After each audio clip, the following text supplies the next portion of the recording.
against Bitcoin. It's going up forever.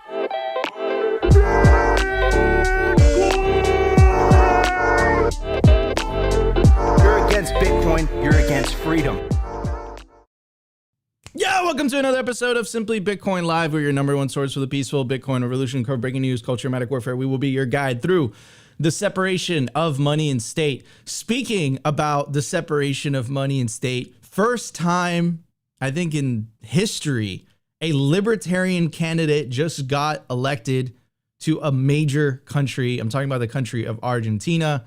And of course, I'm talking about President Javier Milei. It feels really, really good to say that. He's been on record not only saying that he wants to dismantle the state, he wants to dismantle the central bank of Argentina, and he's also a big fan of Bitcoin. In fact, he's a fan of people choosing what currency they want to use. So this is a major, major victory for the freedom movement overall. Max and Stacy have been talking about it on Twitter. Nayib Bukele started the fire, right? Perhaps Javier Milei is carrying on the torch, right? We know that Javier Milei has already spoken very highly of Nayib Bukele, specifically Nayib Bukele's political strategies and whatnot on how to really change things up for the better. But this is huge. I think that a lot of us were discouraged when he initially lost the primary. And I think seeing so much BS over the last couple of years, you just don't really have high expectations for things to go your way. So this was a pleasant surprise. It really, really was. It really was. And he won by, I think it was like 10 percentage points, right? So it was a very, very, very big deal. The speech that he gave, his victory speech, was awesome. He says that basically he's going to return Argentina to greatness with ideas, not reinventing the wheel, but implementing ideas that we know have worked in the past. What are those ideas? The respect of private property, the respect of free markets, and most importantly, the respect of individual liberty. And those are the things that he believes are going to bring back Argentina to prosperity. What a lot of people don't remember is that Argentina used to be a very, very wealthy nation. And then they went down through, without choosing sides too harshly, they went down, you could say, the collectivist path, and they chose some collectivist policies that really, really hurt the economy, right? It's to benefit the few at the expense of the many, to benefit the state, to benefit the bureaucratic elite, while everyone else gets poorer, right? So it's not going to be an easy road. I think it was, I forget who described it, but basically to get off these fiat politics or these fiat economics, it really, really is like trying to get off a drug. You are going to go through some type of withdrawal period. The withdrawal of getting away from easy money. But eventually you have to, eventually you have to pay the bill, right? So really, really hopeful for Argentina. Hopefully this freedom bug, this freedom virus spreads worldwide. We had Max Kaiser tweet out earlier this morning. He says that in the beginning of 2024, you could have 3 other countries follow El Salvador's Bitcoin strategy and make potentially Bitcoin legal tender. So I think everyone's excited. We still have a lot to see. If Javier Milei is true to his word, we don't know that yet. But I can tell you something without a shadow of a doubt. It is definitely a step in the right direction. When you have a president saying, I want to end the central bank, that's a huge deal. That's a very, very big effing deal. Anyways, I want to bring up my legendary co-host, always optimistic. How you doing, Opti? I am doing wonderful. It's before we get called simply status by our chat trolling us. No. I have a bunch of tweets to cover that. I'm trolling the chat that's going to troll us. I know where this is going. I think it's very, very interesting because can you guys feel the vibe shift? I think the silver lining of this story is not so much that anarcho-capitalist libertarian got elected for presidency in Argentina or someone that is open to currency competitions. It's more that people are wanting to try new things out there. And you know me, I'm not the biggest proponent of voting, but it seems like Argentina wants to try something different. It seems like Bukele has sparked something in South America, and we are seeing this play out in real time. So I think the next 6 to 12 months is going to be very interesting to see what happened with Milei and his presidency and everything going on out there. So it's definitely newsworthy and something to be watching and talking about because, again, guys, the Bitcoin signal is spreading. And whether he is actively making Bitcoin legal tender, liberty is spreading. Liberty is spreading. Freedom is spreading. Let's go. All right, no more delay. I do want to bring up our very special guest. We have Zach Herbert. He is the CEO and founder of Foundation Devices. They make the Passport hardware wallet, which are freaking awesome. How you doing, Zach? I'm doing great. Thanks, guys, for Can having we me. do it at the same time? Can we sandwich Zach in between two passports? Oh, we got 3 passports. I'm surrounded by passports right now. So. Yeah, here, let's pull them up. Nico, give people, what are we talking about on Culture? Let's give them the context. Yeah. Okay, so I tweeted. Okay. I'm gonna give the TLDR. Basically, I had an experience on Friday with my family in regards to Bitcoin and self-custody that just made me come to the realization, and I tweeted this out. It went absolutely viral, and that's when I reached out to Zach. I said, unpopular opinion, self-custody is currently too challenging for the average person. Because I think Bitcoiners, we live in this echo chamber and we're like, dude, this is so easy. All you're going to do is write down 12 words, stamp it in metal, like bada bing, bada boom, your money's in self-custody. But for the normie, for someone who's been outsourcing the personal responsibility of the storage of their wealth for their entire life, for people that have been living in the fiat matrix, it's not so easy, bro. And that's exactly what you guys are trying to solve over at Foundation. Isn't that right, Zach? Yeah, we're trying. It's difficult. I think we've made some good progress with it. But this is the exact kind of thing we argue about within the company every single day. We have people like Bitcoin Q&A on the team, who's a legendary, Bitcoin privacy educator. And, he swears by seed words. And then we have others that are saying this is just so hard. It's so hard to get mom or friend or someone who's completely new to the space, right, to actually write down these words and then remember where they put them 1 year, 2 years, 3 years later when they come back to them. And so we're doing everything we can to try to figure out, like, how do we keep the open source approachable type architectures. We want to stay within the ethos, right, of Bitcoin, not like ledger recover. It's a perfect example. That's a perfect example, idea. Right? That you start with the same premise that you have, right? Self-custody is too hard. Okay, we're going to collect your KYC and your ID, and we're going to just take your seed and we're going to share it to custodians. That's a perfect example of how you could go in the totally wrong direction here. So it's hard. You got to balance it all, but I think we're making some progress. Absolutely. I would say you guys, first and foremost, are the ones who are really exclusively really heading towards that aspect, because not to mention anybody specific and whatnot, I love all Bitcoin companies, but a lot of Bitcoiners' responses to my tweet were just like, Bitcoin isn't for everybody. And I'm like, okay. We got one literally right here in the chat.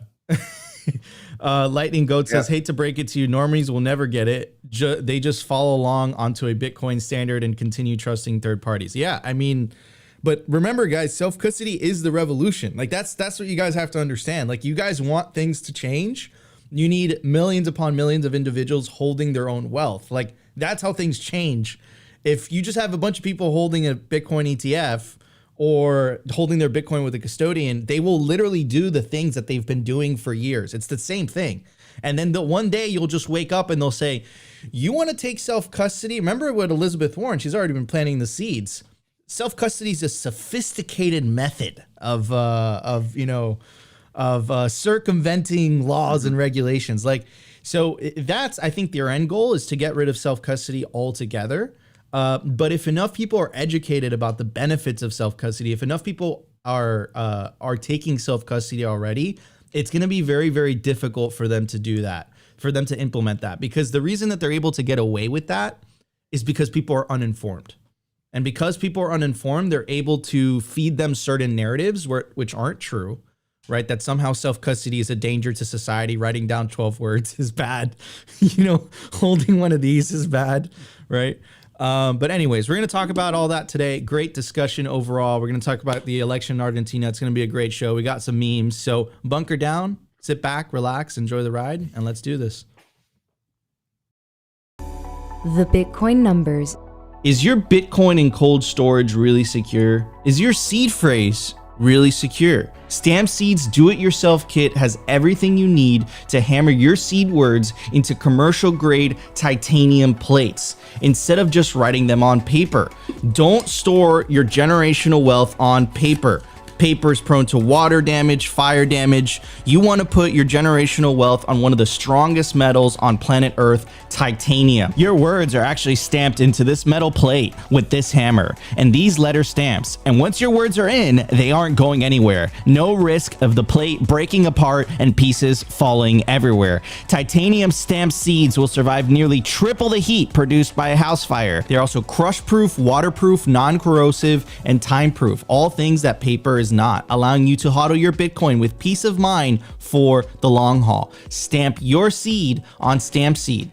All right, guys, I made it super easy for you guys. You could scan the QR code on your screen right now. It'll take you directly to the Stamp Seed website, where you can use promo code SIMPLY to get 15% off anything on the Stamp Seed website. Don't put yourself in a position where you have to explain to your grandchildren why you lost their Bitcoin because you stored it. You stored your seed words on paper. Don't do that. Store it on titanium. At the time of recording, the Bitcoin price is 36,925 sats per dollar, 2,707. Block height, 817,679. Blocks to halving, 22,321. Halving estimate, April 20th, 2024. Total Lightning Network capacity, 5,333 Bitcoin. Capacity value, 197 million US dollars. Realized monetary inflation, 1.75%.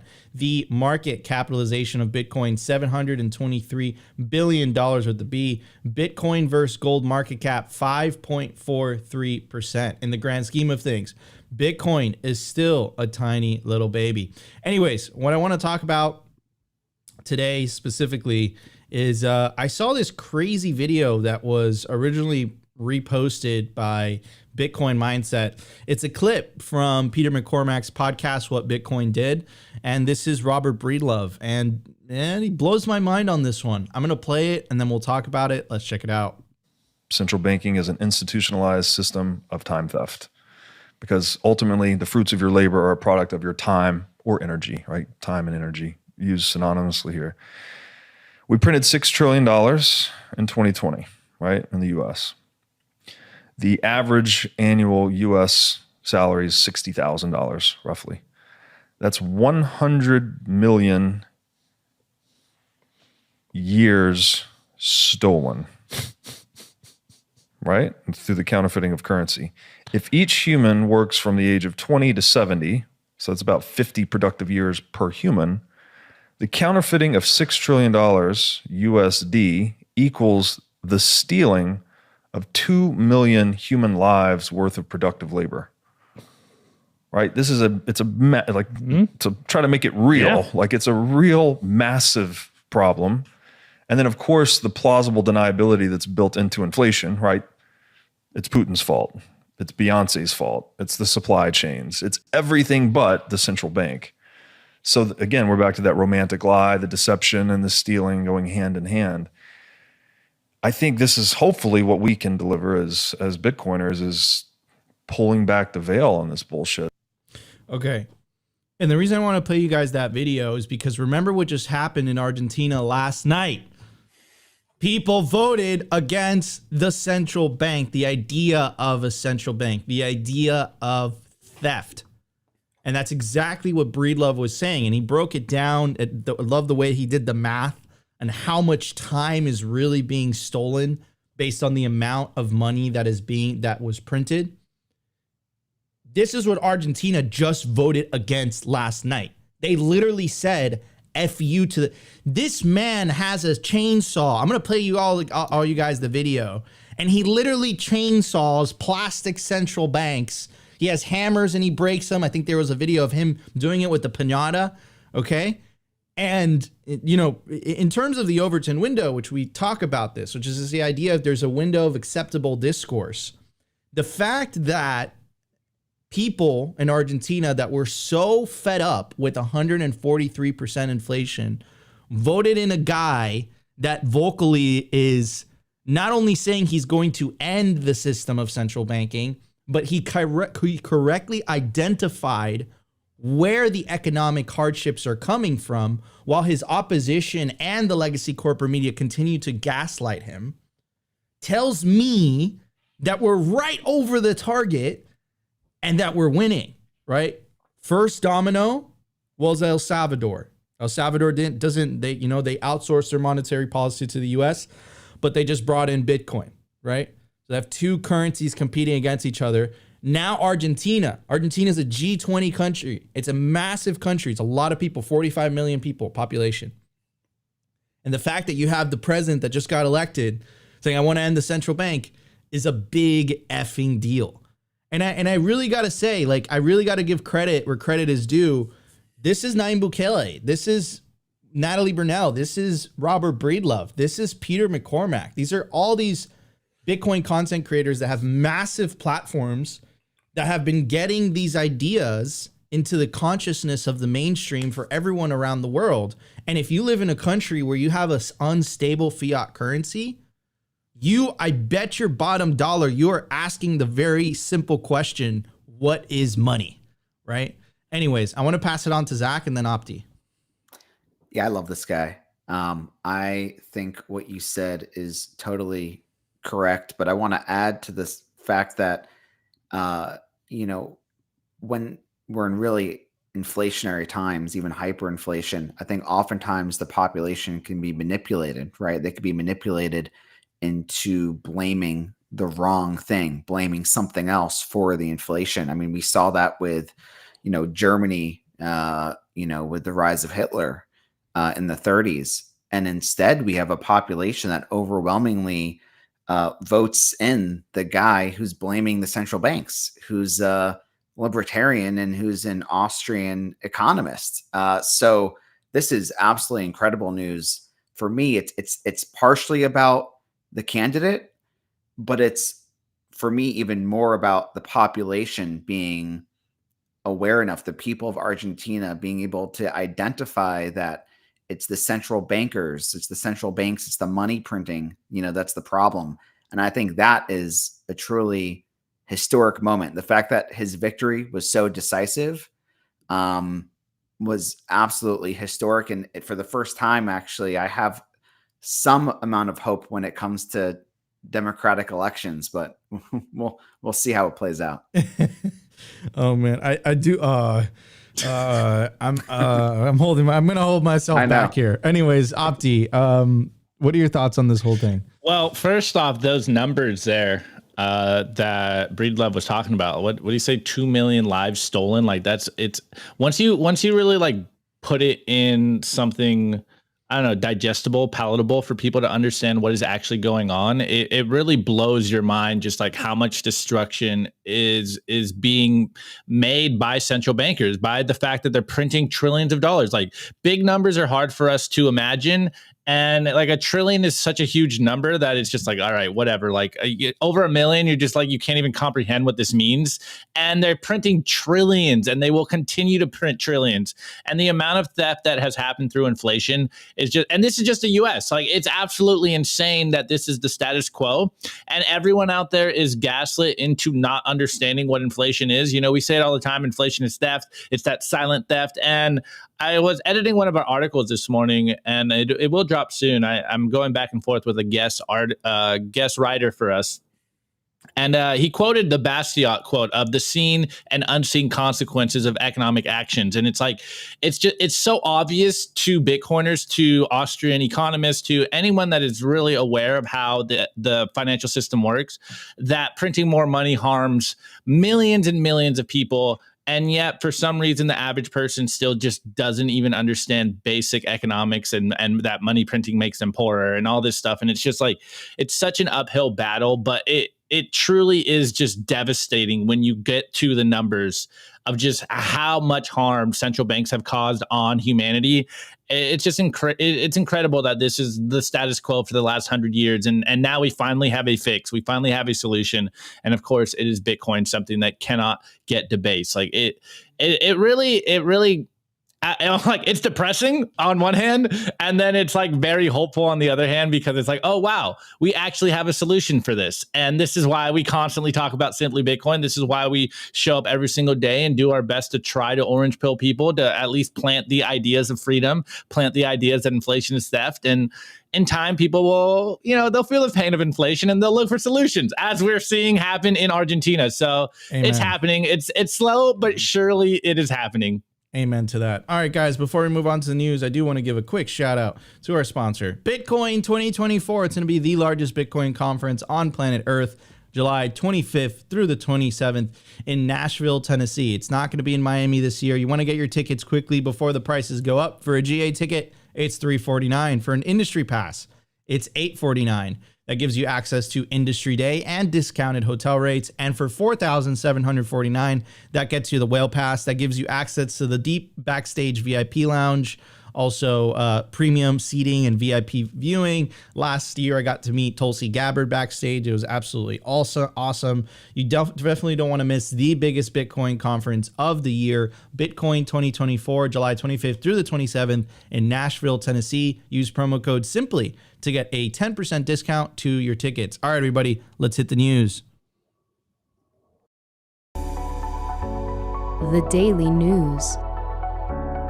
I want to give a shout out to our sponsor, Foundation Devices. It's self-custody done right. They built a premium grade hardware wallet called Passport right here in the US. It's fully open source and verifiable. It's the most intuitive Bitcoin wallet designed with a UX reminiscent of a simple feature phone. So you will know how to navigate it and use it the moment you pick it up. Get your Bitcoin off exchanges and into your own hands in just a few minutes. Experience the peace of mind that comes with taking ownership of your own keys. After a massive sellout during Bitcoin Miami 2023, the Passport is back in stock at foundationdevices.com.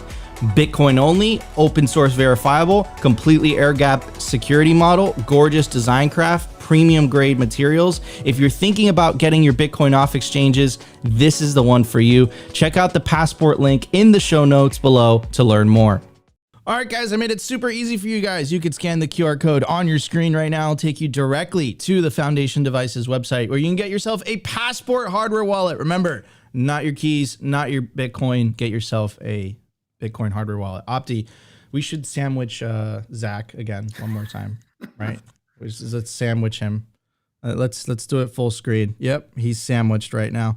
Anyways, guys, check it out. Get yourself a Passport. It is freaking awesome, easy to use, open source, gorgeous design. All right, guys, let's talk about the election, the historic election. First libertarian candidate ever to win a presidential election in a big country. This has never happened before. We're headed into uncharted territory. And you know how I know we're over the target? Just based on the corporate media's response to this. Check out this article by the New York Times. Argentina elects Javier Milei in victory for far right. Argentina's next election is a libertarian economist whose brash style and embrace of conspiracy theories has parallels with those of Donald Trump. Check out The Guardian. Who is Javier Milei? Argentina's new far-right El Loco takes the stage. Oh, man.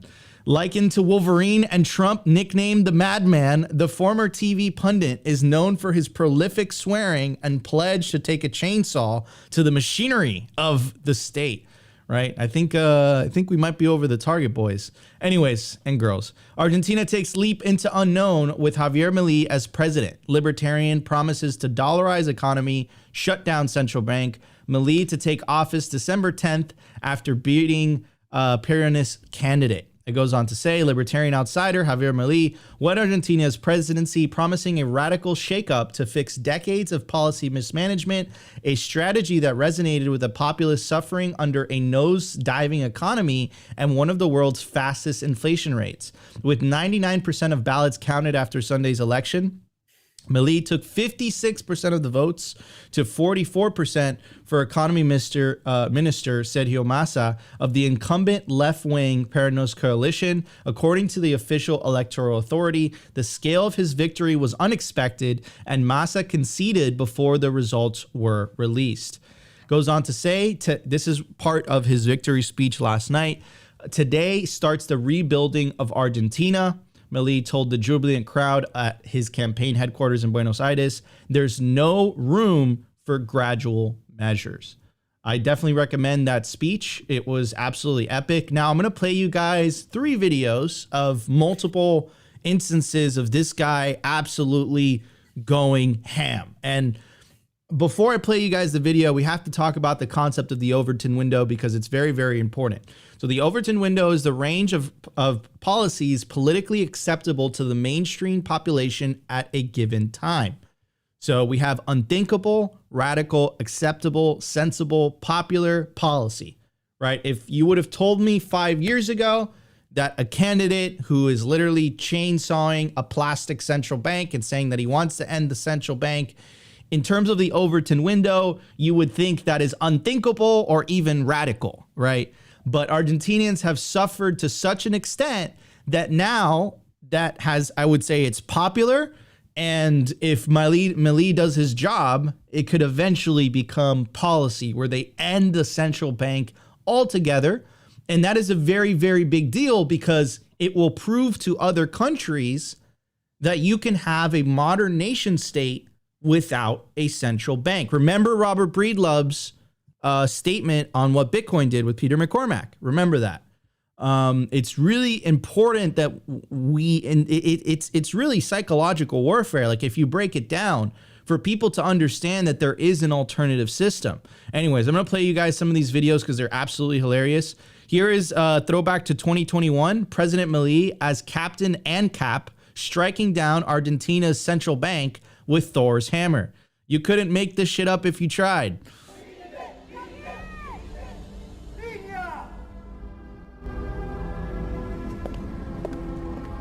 El Banco Central está haciendo de las suyas de nuevo.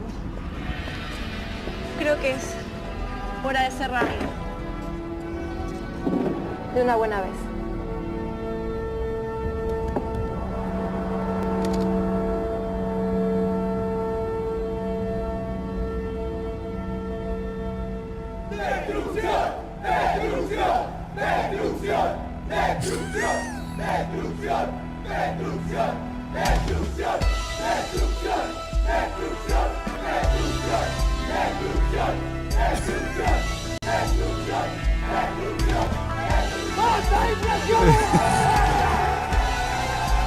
Man, what a chat. I wish our politicians did stuff like this. While he was striking the hammer and breaking down the plastic central bank, he literally said, he's like, fuck inflation. He just kept beating it down. Absolutely hilarious. So this is one of the famous interviews where he was talking about Bitcoin. I'm going to play it little by little so I could translate for our audio listeners, but for our video listeners, there is captions. En los medios se habla de Bitcoin todo el tiempo. No sabemos So in media, people talk about Bitcoin all the time. bien qué son los Bitcoin, pero ya hay gente que lo pondera como una especie de alternativa monetaria. So people don't really know what Bitcoin is, but there is some people that look at it as an alternative form of currency. ¿Crees que es posible en Argentina esa discusión? Do you think it's possible to have that discussion in Argentina? Es el punto. El punto es que lo primero que hay que comprender es que el Banco Central es una estafa. ¿Sí? So without even addressing like the Bitcoin issue, he just says the first thing that you don't understand is that central banking is a scam. Es un mecanismo por el cual los políticos estafan a las personas de bien con el It's a scheme where politicians scam people through inflationary tax. impuesto inflacionario. El Bitcoin lo que está representando es la vuelta del dinero a su creador originario. What Bitcoin represents is the return of money back to the private market, the private ¿Qué es sector. el sector privado? El dinero es una invención del sector privado para resolver problemas, digamos, lo que tiene que ver con en una economía de trueque. So, and then he goes on to say that money is actually an invention of the private market, and he continues. So he correctly identified, because remember, in the Genesis block, it literally said, part of Satoshi's motivations, right? 2008, 2009, that was literally, in the middle of the great financial recession, 2008, 2009. And it literally says it in the Genesis block. It says, Chancellor on the brink of the second bailout for banks. Like it's built into Bitcoin's legend, the idea of, central banking being a scam, currency debasement. And what Javier is pointing out here is that Bitcoin is a response to central banking. Bitcoin is a response to people wanting to use a better money. Now, this is really the only video of Javier Milei addressing Bitcoin directly. But I will tell you this, guys, if there is competition between different currencies that is allowed to take place without government interference, the best currency will win. And I think the obvious answer there is Bitcoin, even against the dollar, right? As time has shown. Here's the infamous, I call it infamous because depending really on how you see this, but this is the very, very famous interview that he did with Tucker Carlson that absolutely blew up. And he talks about the state, right? I know that he takes a certain political bent. You guys know the deal on Simply Bitcoin. We don't lean left or right. We stand for freedom, Bitcoin, peace, prosperity, opportunity, versus slavery, which is fiat, censorship, control, poverty, nihilism, all of that stuff. We don't really lean left or right in the traditional fiat sense. But anyways, let's check out what he has to say in relation to talking about the state itself. Donald Trump is running for president again in the United States, as you know. What advice would you give him? Que continúe con su lucha en contra del socialismo, porque es uno de los pocos que entendió cabalmente que la pelea es contra el socialismo, que la pelea es contra los estatistas, y comprendió perfectamente que la generación de riqueza proviene del sector privado. Es decir, el Estado no crea riqueza, el Estado la destruye. El Estado no puede dar nada porque no produce nada, y cuando lo quiere hacer además lo hace mal. Entonces, me parece que si yo, desde mi pequeño lugar, lo único que podría decirle es que redoble los esfuerzos en la misma dirección de defender las ideas de la libertad y de no darle tregua ni un solo segundo a los socialistas. Okay, and I just want to be specific, right? Because he's obviously, taking the right-wing approach and focusing on the socialists. But here's the thing. It's really not socialism versus, whatever, conservatism or, whatever it is. It's really collectivism against individualism, right? And what he represents is individualism. There's two sides to the collectivism story. There's actually multiple sides. You could put communism in there. You could put socialism in there. You could also put fascism in there, right? So as Bitcoiners, we are not collectivists. We are individualists. And we know that if the individual has the freedom to, pursue life, liberty, and happiness, things generally end up good for the rest of society, right? They want to build businesses, they want to, build prosperity for their own family. But the bigger the state gets involved, the more they not only hamper that process, but they actually also act parasitic in nature, right? They drain the energy out of society. I mean, the way that Breedlove described it was perfect, right? That's what central banking is. And make no mistake, the way that it's currently set up, and the reason that you see the legacy corporate media attacking it the way it is that the state and the central bank have this evil alliance where the state is using the central bank in order to fund expenses that they couldn't normally afford with tax revenue alone. They pay for it through the hidden tax of inflation, and because people are not aware of it, people just turn the other way. And then I think even the more evil part is the fact that politicians use the divide and conquer strategy masterfully. And basically they blame the opposing political party when they're in power to distract everyone from the issue at hand, which is regardless whether it's a Democrat or Republican, they print money and therefore they debase everyone's currency. They steal their time and energy. That's why it's such a big deal that this guy won, because it's not only about, oh, it's all the left's fault, in his case, but he's correctly identifying the source of the issue, which is central banking itself and what central banking enables the state to do, right? This is so huge. This is a big deal. Here is, again, please put the political rhetoric aside. Here's holy shit, Argentina. Wait, Nico, before you go on, can you read the quote that he was quoted there in that tweet for the English listeners in the last one, the state? Yeah. So the quote is, the state can give you nothing because it produces nothing, right? And then the one under the video. And then it says, the state does not create wealth, the state destroys it. And someone responds, a Bitcoiner, that says, one of the greatest statements in history. Yeah, I forgot to translate that part. Thanks, Opti. Yeah. Then it goes on to say, holy shit, Argentina just elected Javier Milei as the next president. History has been made today. Elon Musk responded with, prosperity is ahead for Argentina. And I know what a lot of you guys are thinking. As Bitcoiners, you're inherently distrustful of politicians, rightly so. That is a good attitude to have. Here's Jimmy Song. He says, I have no idea if Milei will live up to his promises, but he does prove that the promises he's making, eliminating the central bank, severely reducing government, and not going along with the World Economic Forum agenda is what people want. And I think that's a very, very big deal. Moving on, here is Hodlnaut. He goes on responding to Magoo, because Magoo says, another politician has been elected that won't solve any of your problems.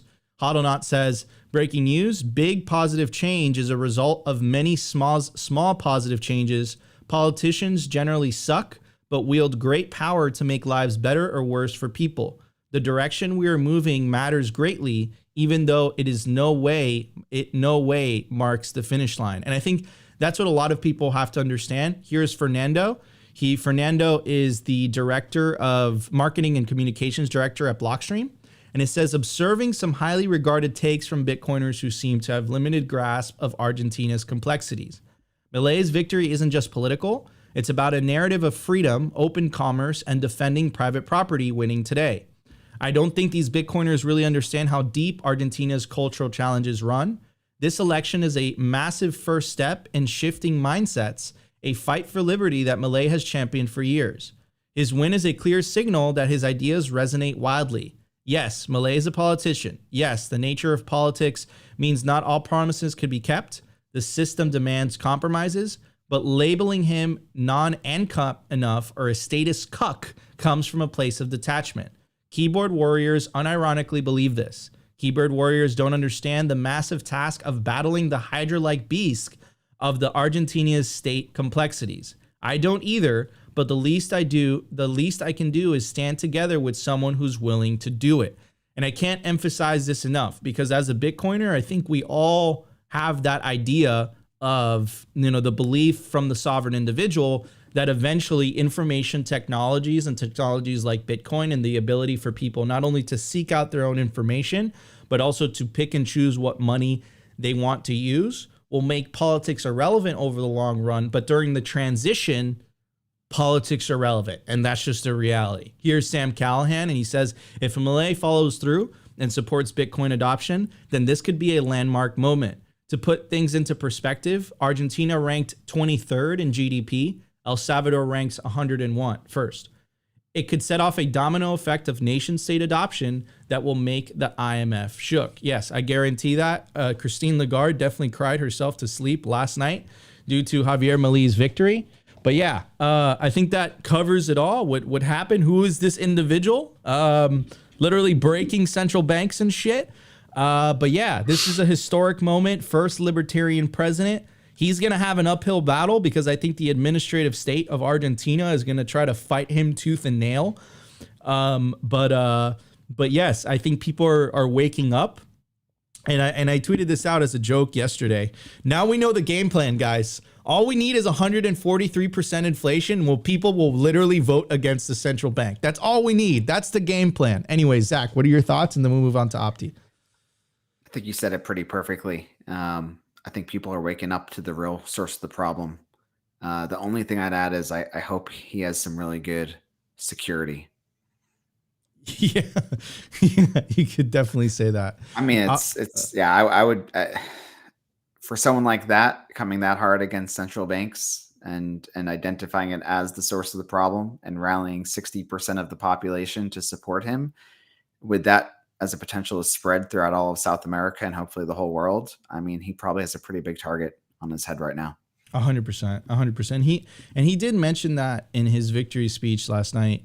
He did say something like, basically he was asking the state of Argentina to respect his win and to facilitate the transition of power. It was an indirect ask, but you could tell that he wouldn't say something like that if he wasn't expecting some type of resistance coming his way. 100%. And the way that Fernando described it was really fitting about the Argentinian bureaucracy, the Argentinian administrative state being this Hydra-like beast. I can't even imagine the U.S. Like, holy cow! Oh my God, that must be like a mega Hydra, like a Kraken. Anyways, Opti, what are your thoughts, brother? Yeah, I mean, first thought is probably my cynical knee-jerk reaction as well. I think we've all just been burnt so much by politicians that even electing a politician that says what we believe is kind of like we're all kind of like, I want to like him and I really want him to do good, but I'm not going to hold my breath because who knows? Again, after all, he is a politician. But with that being said, I think this is a victory for every one of us because it does show that the dominoes are shifting. The Overton window has moved. And the fact that the Argentinian people didn't look at Milei and were like, he is a lunatic, because some of the sound bites that we were hearing at the time was like, yo, like he's out there, like he's breaking the Overton window. And yet the Argentinians were like, no, that's our guy. Like, he's our man right there. Like, we don't want central banks. We're poorer than ever. And the fact that that signal is spreading and people have latched onto it and people believe that what he's saying is going to be good for the nation, I think it is proof that the Overton window is spreading and people are looking for solutions. So again, will Milei, walk back a lot of the stuff that he said? Only time will tell. I hope that he is more of a revolutionary like Bukele, because Bukele has shown that you can actively change your country in 2 years. And if Argentina does the same thing, like that is a big domino that will fall. Again, the GDP numbers that you showed is absolutely incredible. El Salvador isn't really a player on the global stage, but Argentina is. Argentina was one of the richest nations in the world, and hopefully they can go back. They won the World Cup, bro. Well, not only that, I mean, that's minor, dude. Who cares about football? It's really like, it just goes to show that people are tired of doing the same thing over and over and over again. And especially in a country like Argentina, it's very obvious that the politicians have been corrupt. And Milei goes out there, puts it all on blast, and everyone's like, yeah, that's our man. Like, I like what he's saying. Freedom does sound good. Like, why are we holding a peso that is going up 140% in inflation? And yes, I hear people in the chat, and I saw the same kind of cynicism on Twitter. The idea like, oh, he's really just a dollar maxi. Well, guys, like, it's a step in the right direction. Exactly. Like, it doesn't happen. In the right direction. Like, even the conversation we're going to have about self-custody in a minute, like, it doesn't happen in one fell swoop, guys. Like, there's baby steps to get to where we need to go. And this is one of those steps. And, if Milei is able to kick out central banks, eliminate all of the government programs out there, right their country, like this is going to be Higher a Opti. huge... Opti. Economic Minister, Argentina. No, I could never come close to safety, so they should figure someone else. So let's end it with this before we move on to the culture, because I think this is the exciting stuff. This is really what I'm excited about. So Max Kaiser says President Bukele has a Bitcoin vision. Javier Milei is turning that vision into a political movement. The global Bitcoin movement will see the end of central banks and nation states. Stacy, his wife, follows up with, first we had the leader. Now we have a possible first follower. Then we will have a movement, right? Very exciting stuff. Here is Max Kaiser directly moving to tagging Nayib Bukele. It says, Mr. President, do we have your okay for the Bitcoin team to fly to Argentina representing El Salvador and invite Javier Milei to dine at the presidential palace here in El Salvador and talk Bitcoin with you and the team? And Max Kaiser responded with a green light, a literal green light gif. So that is definitely good news. And last thing I'll play for you guys is a 40-second clip of someone asking him about how Bukele shrank the state, how Bukele fixed things, even though Bukele didn't have congressional approval and congressional support. Very interesting what Javier Milei had to say. Let's check it out. And again, it's in Spanish, so I'll translate. ¿Viste la de Bukele? Did you see how Bukele el Estado? shrank the state? ¿Harías una cosa así? No tengas duda. How would you do something like that? And then Javier Milei says, without a doubt, I would. Pará, ¿qué? ¿Menos diputados o menos senadores? So he said, so fewer senators, fewer congressmen, fewer mayors. Diputados, menos senadores, menos intendencia, digo, obvio. It's obvious. Sabes que cuando le cambies el sistema de coparticipación vas a ver cómo. When you change the tax redistribution system, you'll see how people rationalize it. Cómo se van a tener que racionalizar. La Constitución del 94 dijo que había que haber una nueva ley de coparticipación, no hay nada. Bueno, entonces vamos a ir a buscar, digamos, que hagan lo que tenían que hacer. Cuando dicen, no puede poder gobernar porque no tiene Congreso, que no sé qué cosa. So you won't be able to govern because you don't have support from the Congress. Todas esas cosas que dice. ¿Sabes con cuánto arrancó Bukele? You know how much with Bukele started? No sé. I don't Cero. know. He started with zero support. Entonces, cuando vos sabés lo que hay que hacer, when you know what you have to do, sabés cómo hacerlo, and how to do it, y sobre todas las cosas, tenés la convicción. and you have the conviction to do it, ¿Viste la de will do Bukele? it. So, I mean, he's obviously, Javier Milei knows who Bukele is, and he's seen what Bukele has done. So, yeah, man, exciting stuff. And I'm sure Max Kaiser and Stacy will follow through. Anyways, I do want to give a shout out to our sponsor, Kaboom Rex. It is the best place to buy, sell, host mining equipment. You have to check out their racks. You could buy mining equipment with them. They have a massive inventory. You could scan the QR code on your screen right now. It'll take you directly to their Telegram marketplace where it makes purchasing their products easy and transparent. You could sell your mining equipment with them, access their vast network of domestic and international customers when you sell your mining equipment with them. Check out their racks. Kaboom racks. Alrighty, buddy. Let's get to the culture and talk about self-custody. The Daily Culture. Brought to you by SwanBitcoin.com. Swan is the best way to build your Bitcoin stack with automated Bitcoin savings plans and instant purchases, serving clients of any size from $10 to $10 million. We love Swan because they incentivize self-custody and dollar cost averaging. What are you waiting for? Visit SwanBitcoin.com today. Okay, so I tweeted this out and I had a terrible experience on Friday. Terrible experience with family members. Give them the whole context. The whole context. Okay. So it was, without doxing, it was a celebration. We were celebrating something with my family. And without me forcing this conversation on anybody, everyone just started to bring up Bitcoin. And then when they started bringing up Bitcoin and the questions that they were asking and the type of conversations they were asking, like I put one and two together, however that expression is said. And I was like, there's a very high probability that 95 to 99% of the people in this room have absolutely no idea what the current state of their self-custody setup is. So I started asking some questions.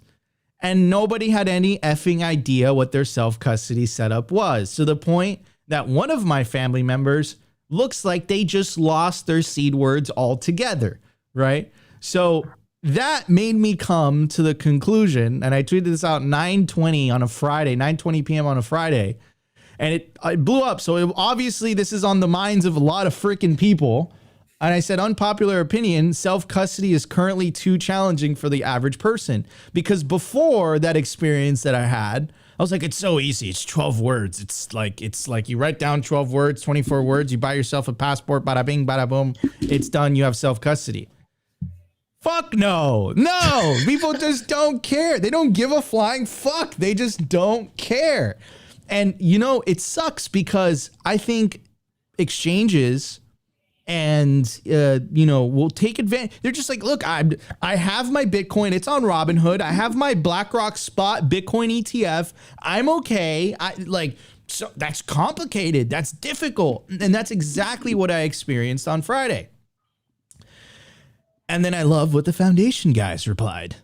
They said, Envoy, our mobile app, lets you set up a self-custody hot wallet in only 60 seconds without writing anything down. As long as you're logged into iCloud or Google, restoring your wallet is automatic and instant. And then I loved Zach's response. He said, on it. Like a good entrepreneur should respond to that, because I saw a lot of Bitcoiners saying, you know what? It's just not for everyone. So, Opti, let's sandwich Zach one more time. There we go. All right. Zach. Opti still has his screen protector on. Yeah, dedication. I want to keep it pretty. You know what I mean? Look, mine. Like it's been battle tested. I've run this bad boy through some things. You know, I keep it on my phones as well. I want to make sure that, you know, I don't mess up my screens, because your boy's a savage over here and I mess everything up. So you're one of those, yeah. I like peeling the plastic off of everything personally, you know. But as soon as I get it, I just want to keep it pretty. There's that high you get, you know. From the yeah. So Zach, what is going on here, dude? Yeah. You first of all, Zach, great entrepreneur. I've known Zach for a very long time. I think we started our careers in this space roughly around the same time. And I've known you a long time, and you definitely, this is your business. Like Opti and I were just like, okay, how do we incept people? How do we break the Bitcoin echo chamber, information narrative, trench warfare? We're winning, right? So we have to think about those stuff on a daily basis because we make content. But you, as an entrepreneur who makes Bitcoin hardware wallets, that question that I asked on Twitter is a question that you guys have definitely asked internally. So what are your thoughts? My thoughts are, I agree with you fully that self-custody is just too hard right now for the average person. And it's why we started the company in the first place back in April of 2020. And we've been working to make it easier. And I think we made progress, but I think there's still a long way to go.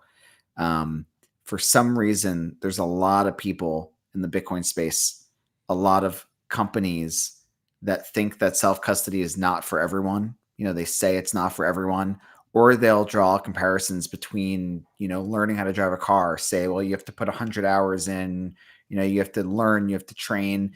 And I think that's important. I mean, I think everyone should know how it works. I think, you know, you should watch videos, you should read articles. I mean, our head of customer experience, for example, is Bitcoin Q&A, who has an amazing site for himself, you know, bitcoiner.guide, where he's been educating people for years. We also have a lot of material educating people, but I don't think education is enough. And I don't think the attitude of it's not for everyone is enough, because we don't want a world where 95% of the Bitcoin is through BlackRock ETFs and basically in Coinbase, because all these ETFs are using Coinbase. You know, we don't want that world. We want to push for a world where it's the opposite, where 95% of Bitcoin is in the hands of the individual. And that's good for so many reasons, right? That's good for price appreciation, if you look at it as an investment, because it makes rehypothecation impossible. That's great to be able to use Bitcoin and interact with it and spend it and receive it in build, a circular economy where Bitcoin is the actual currency. So in my mind, it's imperative that companies do everything that they can to try to lower the barriers, to self-custody to make it easier. So we've done a little bit of that with Passport. The default setup flow for Passport is you actually back up the device to an SD card, and we give you a 20-digit code, so just 20 numbers that you can store anywhere. You could write them down. You could store them in your password manager. You could put them, in your notes app. It's okay if those 20 numbers touch the internet, because you need access to the physical micro SD card backup. So that's a great start for people, because they don't have to worry as much about writing down these words. If someone finds the words, they don't have to worry about losing all their money. We, of course, support and encourage seed words as well. And we are, for future devices, working on other ways where we can make that onboarding process even easier. I think there's a lot of cool stuff out there, like social recovery, things like that. That are interesting, but I think they're also really challenging to do right. We've seen Ledger do the wrong thing with Ledger Recover, and we definitely do not want to go down that road. We'll not go down that road, but we'll introduce our own ways to make it a little bit easier. But I'm really proud of what we did with our mobile app Envoy. We haven't really advertised Envoy too much, because up until recently, it's been just a mobile app for people who have Passport to do onboarding, firmware updates, and have a basic, Bitcoin watch-only wallet that's connected to your Passport. But a few months ago, we released hot wallet functionality on Envoy, meaning that Envoy can be your standalone Bitcoin mobile wallet, your first experience with Bitcoin. And as you mentioned, we have this thing called Magic Backups that we set up. And we called it that, even though it sounds a little cliche, because it really is magical. You literally tap the setup button, it spins a little progress bar, and after like 20 seconds, you have your mobile wallet, and it's all backed up and it's fully sovereign. The how of how we do that is we actually store some stuff in either iCloud Keychain or Google's equivalent, which is all end-to-end encrypted. And then we take an encrypted backup and we store that backup on our server. Our server doesn't know anything about you. It doesn't know your name. It doesn't know your email. There's no sign up. There's no KYC or anything like that. Your identifier is just a hash of your seed. So we don't know who you are. You can also one tap in the app and connect over Tor, if you want even more privacy, but you have that backup. And then you have some stuff stored on iCloud Keychain or Google's equivalent. And so if you lose your phone, you literally just open up Envoy on a phone. As long as you're logged into the same iCloud or Google account, it restores all your money. Now, this is just a hot wallet, right? So like, we would never do this for a hardware wallet, for a cold wallet. But I think we also have to get people practicing, and feeling comfortable about storing their keys. So like, you have a friend, you have a family member, they have their Bitcoin in Coinbase, on Robinhood, on Cash App. If they download Envoy, the setup is so fast. It's so easy. They move like $100 worth of Bitcoin, a couple $100 worth of Bitcoin into their hot wallet. They feel more comfortable. Then it's really easy to buy a Passport, connect it to Envoy, and move your larger stack into it. And so that's the kind of things we're working on. We're dedicated to this, and I think we'll have some cool stuff sometime next year with new products where hopefully we make it even easier to do the setup. But surprisingly, or maybe unsurprisingly, it is actually really hard for an average person to store 12 words safely over a long period of time. And, I still think that's the best way to do it, but we have to be able to, get, I think, the masses into self-custody. 100%. I mean, that is the revolution, is millions upon millions of individuals taking self-custody. Now there's another service that you guys offer on Foundation devices. You guys offer the concierge onboarding, right? We do. Yeah. Where you could set up I'm assuming it's with Bitcoin Q&A. It is right now. Yeah. I mean, we've been running, we haven't really pushed it because we've been seeing how it goes. So we might expand that team, as needed, but it is with Bitcoin Q&A. Yeah. So guys, if you buy yourself a Passport wallet, and if you're still confused on how to set it up, on the Foundation Devices website, you can set up a set up an onboarding process. So we call it concierge setup, right? And so what we do is we have a phone call with Q&A. It's on a Jitsi server actually self-hosted by us. So it's like not on Zoom or Google Meet or anything like that. So you don't have to worry that like someone's listening in, and he'll walk you through, anything, either the basic setup where you're kind of setting up Passport with Envoy, but maybe you want to do a multi-sig, you want to use Sparrow, you want to do more advanced stuff, you want to use passphrases, kind of got like, I think we do an hour session. It might be an hour and a half, and you get all your questions answered. And so that's worked really well. You could just buy it with one click when you're buying a Passport on our website. And I wish more companies did this, in the hardware wallet space, because a lot of the barrier to entry here is just being afraid, thinking if you make a mistake, you're going to lose all your money. And so there's this like petrifying fear. You have your coins on Robinhood and you want it. You have no idea how many times people come up to us and said that they have the hardware wallet in the drawer. Usually it's a cold card, but don't take my word for it. It's just in the drawer. They heard about it. A friend told them to get it, something like that. And it's just sitting there, and they never set it up. And they come and they kind of whisper it to us at the booths, at the conferences. And so I think just having that expert to help guide you through it is massive. And so hopefully that'll continue to go well. We're not doing it to make money. We're doing it as like a, just help people get started. So it's never going to be something we're like profiting from the concierge onboarding, but I think we're gonna keep doing it even as the company scales. Yeah, and like that's the experience that I ran into on Friday. It's just like Uncle Jim my entire family, right? And I'm sure some of you guys might be listening.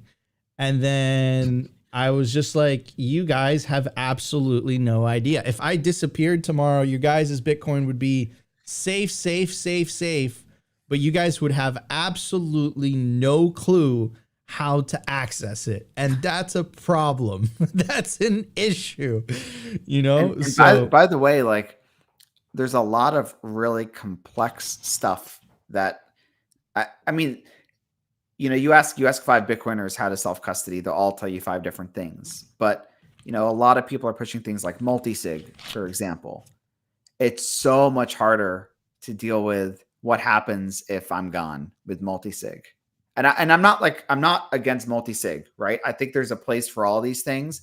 But the idea that a new Bitcoiner is going to come in, do like some 3 of 5 multi-sig with all these different devices, go through that entire onboarding setup, dox themselves to another company that if it's collaborative, or use something like Sparrow and go through one of these tutorials, and then like, okay, what happens if you get hit by a bus, right? Your family's not going to be able to figure that out. So at least it's easier to write down the 12 words or have an SD card backup or something, right? And then tell your spouse or children or whatever. Give them instructions about how to access that, how to find it, how to set something up. At least that is workable. And so I think complexity is the enemy here. I think the idea is try to make things as simple as possible for someone new to feel confident that they're not going to make a mistake, because I suspect that way more Bitcoin is lost by people making mistakes than it is from people getting, hacked. 100%. And that already happened to one of my family members. They were just like, so like it's gone, and it was like a nice chunk of change, and it's like, so it's gone. I'm like, yeah, I told you to write down like those are. I'm like, the way that I describe seed words when I set it up for someone, I always say, I look at them straight in the eye with like total seriousness, and I'm like, these words are your life. They are your money. If you lose them, your money is gone. And people don't really understand that like concept. Like they don't get it. And I think it has to do with like, they're so used to having that 1-800 number or that banker that they can just like, oh, it's my bank. Like, or like the Apple Care team. Right. But it's like, no, your words are gone. Like they're gone. Like they're gone forever, But then I tried to like, console this person. I said, listen, Like Satoshi says that if you lose some Bitcoin, it just makes everyone a little bit wealthier. So thank you. You know, and I was going to say that. this person didn't react quite well to that, but at the same time, you know, it is what it is. But you learn Thank you, Nico's family member. Appreciate the donation. You learn that lesson one time. You really learn that lesson one time, and you never make that lesson again. You just don't, because it's just like, holy, this is painful. This is painful. So yeah, man. Hey, one last question before we move on. Zach, we had a good comment in the chat. First is, I think the low hanging question of, is the self-custody problem something that is solvable? And someone said in the chat, what do you think self-custody looks like in 10, 20 years from now?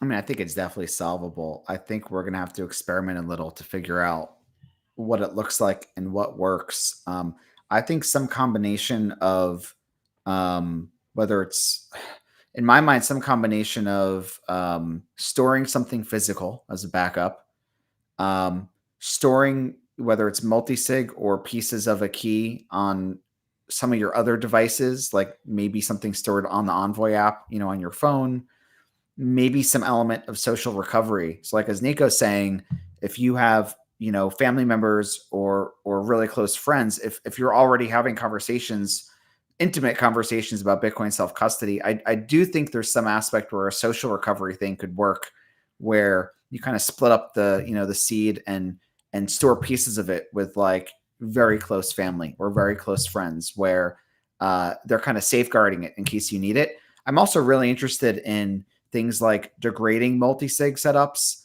where you would have like a 2 or 3 multi-sig that falls back to a 1 of 1 over time, or even like signing time locked transactions where if you do lose all your money, you wait 6 months, a year, and then it like comes back into your Coinbase account. That'd be pretty cool. So you kind of have like that emergency feature where just in case you have to wait some period of time, but like you're going to get the money back, you're just going to have to wait a little bit. So I think those are just a few different like areas that we're talking about within the company. But I think there's some combination of these where if you do it in a smart enough way, most people will be able to set it up, and most people will never actually lose their money, even if something goes wrong.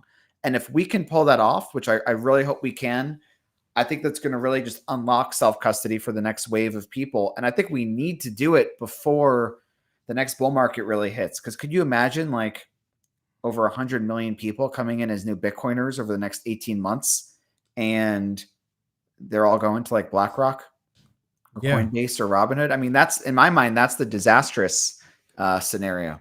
It would be a fail. 100%. 100%. All right, Opti, before we move on, could we sandwich Zach one more time with our passports? You guys are gonna make them think that we're sponsoring this. No, this isn't sponsored at all. I didn't. Just for the record, I did not want to be sandwiched. I did not ask for it. Oh man, this segment is not sponsored by Foundation, but the new segment is sponsored. But no, I reached out generally, like honestly, guys, because Zach had the only good response to my comment. Like there was no one else in. There's Matt. There's people that are angry. There's people just like Bitcoin isn't for everyone, and then Zach was the only entrepreneur, because this is the whole point of entrepreneurism, is like you have to solve problems. Yeah. You were just like, yeah, I'm gonna try to do this.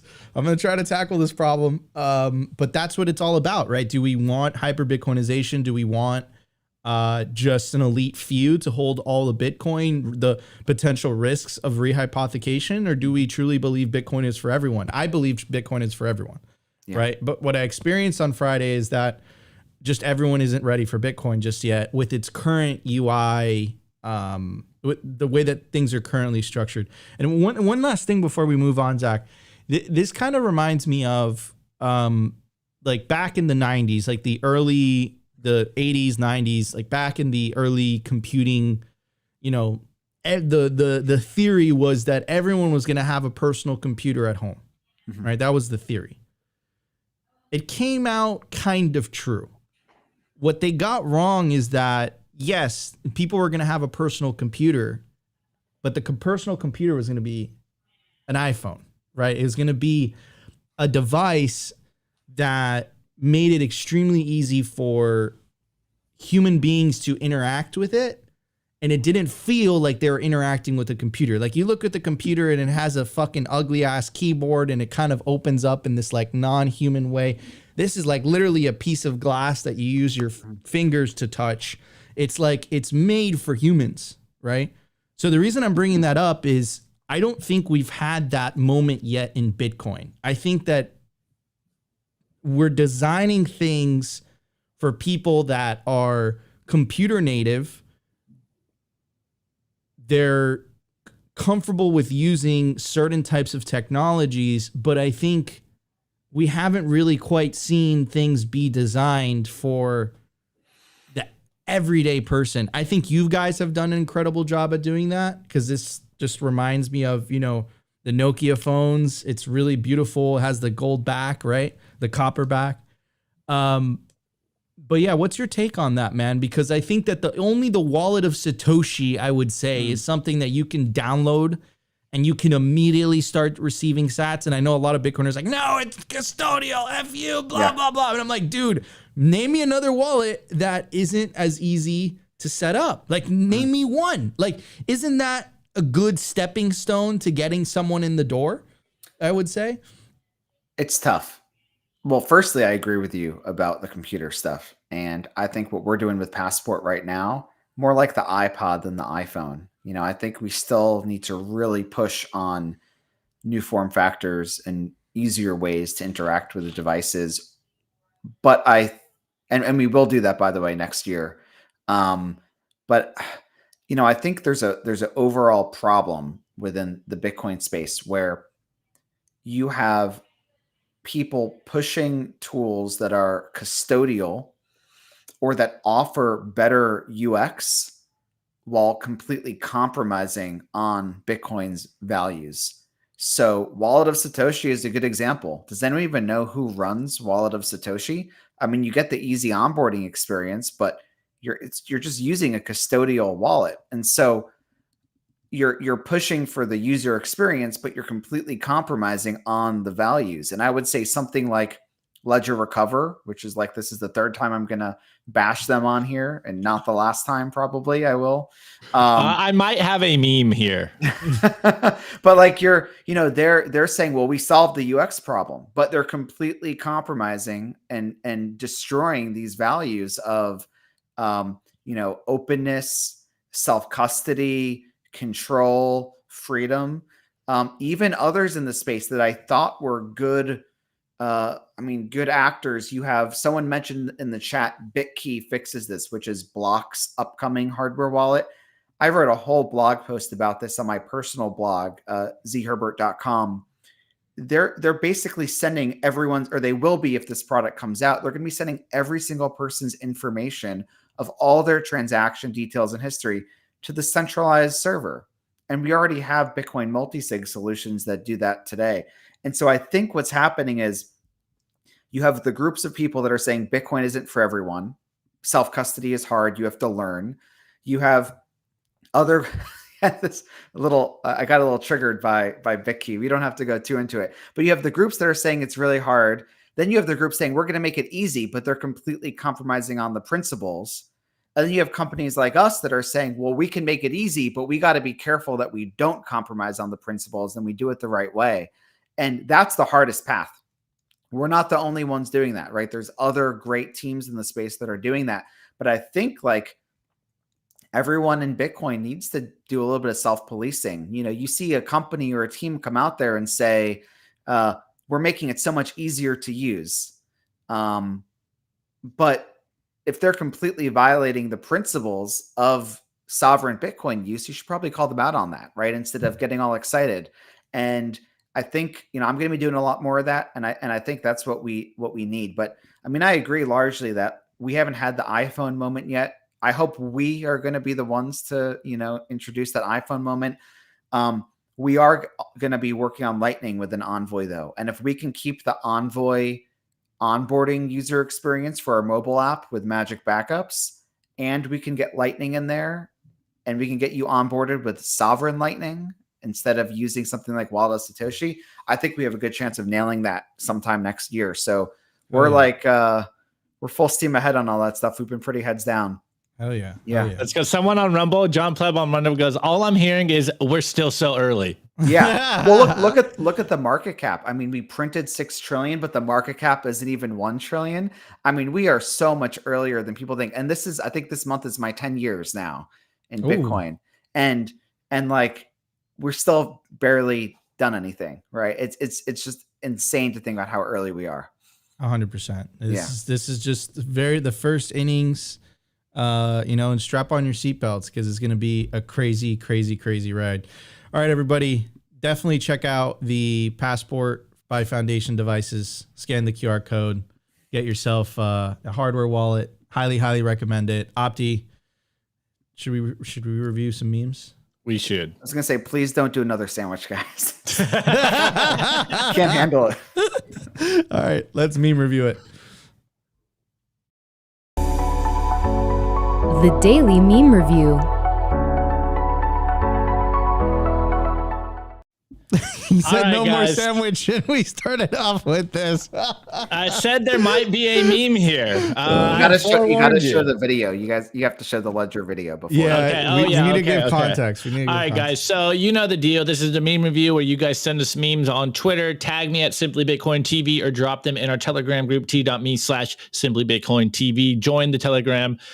Great conversation in there constantly. But I need the tweets, guys, so I can give people their due diligence, their credit.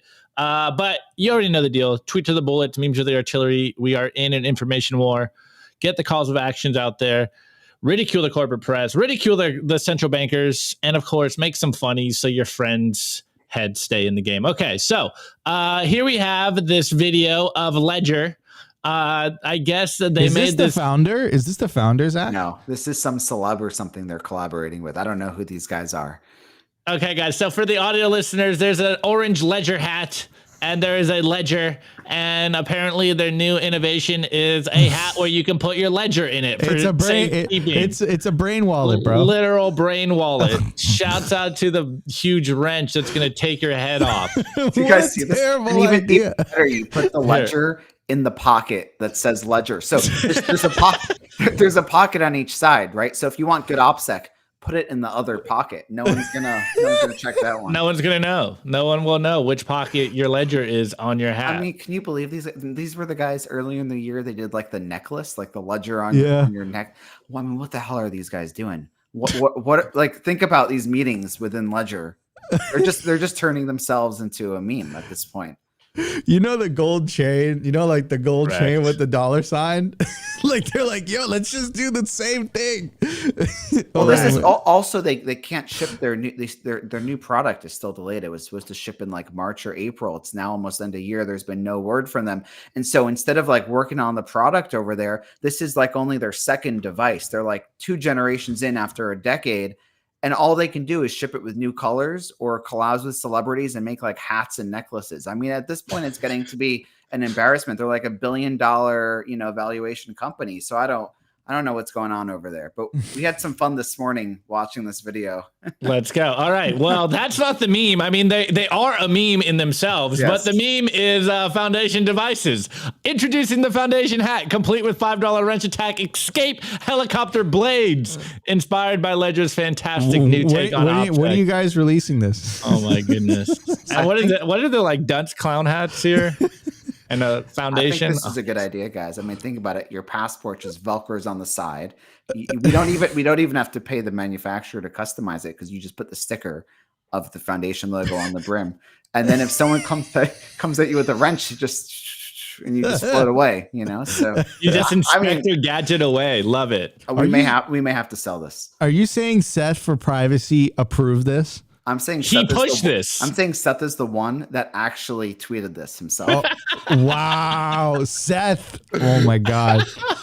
Oh my god! Oh, great! That's all just, right. I don't know. Seth is leveling up. Seth has also joined our design team this morning as honorary member. Because look at this. I mean, it's a work of art.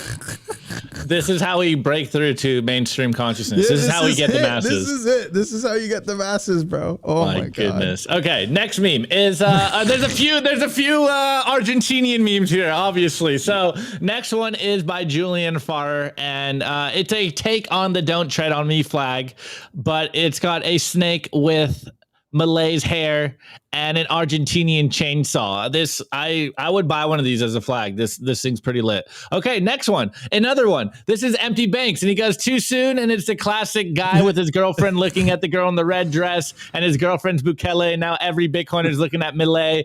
Too soon? Wait, I don't know. Are we simply status now? I have no idea. Okay, next one is Nick Can't Mine. Shouts out to Nick. Actually, Nick is getting lazy on his personal account, but I love this theme that you do here, Nick. And of course, this is Pokemon Ash Ketchum. And he goes, Argentina electing a Bitcoin friendly president while Bitcoin pumps into a new bull market. And it's Ash Ketchum with a tear, an Indian tear, just looking at greatness happening in real time. You just love to see it.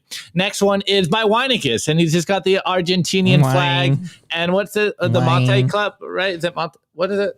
Is it Mate? Yeah, Mate. that's all right. And anyways, we have Milei here laughing and clapping, and it goes laughs and libertarian because it's just so good to win. And then of course, this is Thanksgiving week for us Americans over here. And we got P, and he goes, can't stop, won't stop. And it goes, me, wasted at Thanksgiving. Aunt Linda, Elizabeth Warren says that Bitcoin finances terrorism and is bad for the environment, and it's the alien getting up. Time to debate, coming out of your coma. This is when you turn on, is when Uncle Jim and Aunt Linda are trying to roast you and FUD Bitcoin. This is when the great conversations happen, is at holiday dinners. Okay, and the last one is by Adam Back. And he goes, laser ray till having day. And we got this God candle literally going into heaven. This is the way. This is the way. Oh, man. All right, guys, drop your meme review score in the chat over there as we cover ours live. And we'll give our scores. I'm going to give it the Bitcoin Magazine withdrawal issue cover. No, say no to CBDCs, guys. This is the way. I'm going to give it a foundation power cell. Wow. Yeah. So instead of it being the battery from the Matrix movie, it's the opposite. Should I do it in honors for Zach here? Look, I will I will unmint this for Zach on live. Look at this. Oh my God. Oh, unminted. I felt that. Wow.